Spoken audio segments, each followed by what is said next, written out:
ñu toll di góorgóorlu di defi yitte di xool nu ñu def ba sauver njabootu ëllëg parce que qu anfusakum la yàlla wax wa ahlikum yéen ak seen njaboot fexe leen ngeen mucc yéen ak seen njaboot kon fexe ba raw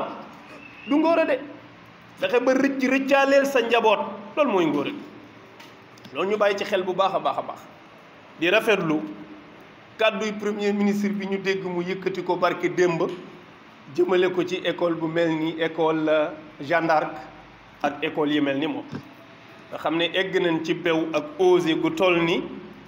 doomu jullit ya fa nekkoon di jàng dootuñu fi ñëw di jàng di muur seen yaram depuis 2019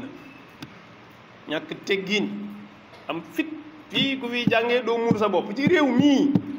jigéen gu jël kolom teg ci bopp loolu lan la jotee jàng xam-xam ñoo am fit wu toll ni interdire ko fii ci réew fii lañ taxawoon di ko yuuxu 2019 mu metti jullit yu bare loolu am na kuñ ci tëj kaso ngir dem di ko naqarlu ne lii du am na xale yooyu dañoo jooy ba seen njàng yàqu xam nga xale ak école bu mu miin di jànge nga xëy di ko fa toxal te xamul sax li ngay def mooy lan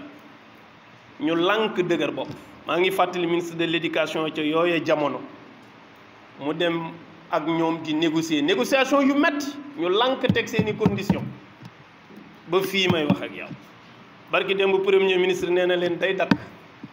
réew mii benn école du fi ubbi di tere jigéenu jullit yi di muur seen bopp di jàng kenn du ko fi defati discours bu fermeté bu courageux boo xam ne daf ñu ñor parce que nag ku xam lii ñëw ëllëg doo xeeb yu mel noonu waaw parce que loolu tegewul fen du loi du règle du lu kenn xam da nga bëgg a jàng mais doo jàng di muuru fii pour lan te nit di sol daanaka su fes yëpp yu gàtt gis nga ñiy dem école lu leen neex la ñuy sol ku nekk li nga sentir ngay sol yow jullit bi nga sentir damay jël kol teg sama bopp ñu ne la du fi am ci sa réew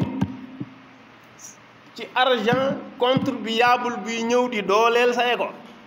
nga xàjjale doomu Sénégal yi ne ñii ñëw fi mën a jàng ñii doon jàng parce que dañ bëgg dund seen diine tege fan loolu yabaate la rek moo tax day dakk mën na nekk France de ñoo xam waaye fii dafa war a dakk loolu ñu ngi ko ci encouragé bu baax di ko ñaanal yàlla mu kàttanal ko ci ba mu yegg